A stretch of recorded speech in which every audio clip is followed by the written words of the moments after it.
মুহূর্তে সব করতে বড় খবর, আপনারা জানেন গতকালকে বিশ্বনবী দিবস 12 রবিউল আউয়াল ছিল, ওখানে ভাইজানের একটা জলসা ছিল। সেই জলসার মাঝখান দিয়ে চলে গেলেন ভাইজানের জলসার ওখানে দিয়ে চলে গেল শওকত মোল্লা ক্যানিং পূর্বের। সেখানে ক্যানিং মোল্লাকে দেখে চোর চোর চোর চোর করে স্লোগান।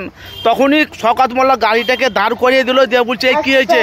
তখনই কি শওকত মোল্লাকে দেখে আর কোনো কথা বলেনি।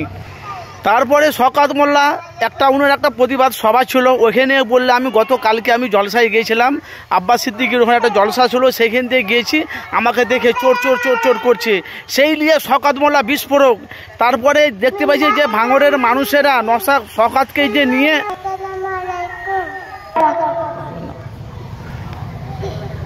আউযু বিল্লাহি মিনাশ শাইতানির রাজীম। বিসমিল্লাহির রহমানির রহিম।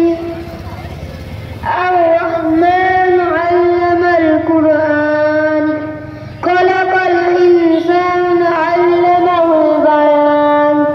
আশ-শামসু ওয়াল কমারু বিহুসবানি ওয়ান নাজমু ওয়াশ-শাজারু ইয়াসজুদান আল্লা তাতগাউ ফিল মিজান وأقيموا الوزن بالقسط ولا تبخسوا الميزان والأرض وضعها للأنام فيها فاكهة والنخل ذات الأكمام والحب ذو العصف والريحان فبأي آلاء ربكما تكذبان صدق الله العظيم।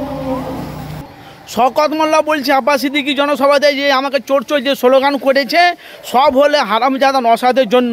তারপরে আপনারা জানেন যে আব্বাস সিদ্দিকী যে ঘটপুকুর জলসাতে সরাসরি ডাইরেক্ট বলেছে শওকত মোল্লাকে আমি জাহান্নামের কুকুর মনে করি।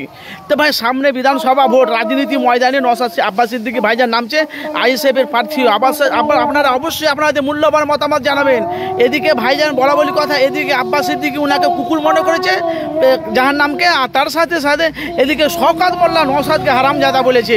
আপনাদের মূল্যবান আপনারা মতামত জানাবেন যে যেখান থেকে আছেন। আপনারা জানেন আমি মানুষের কাছে সত্যটা তুলে ধরি।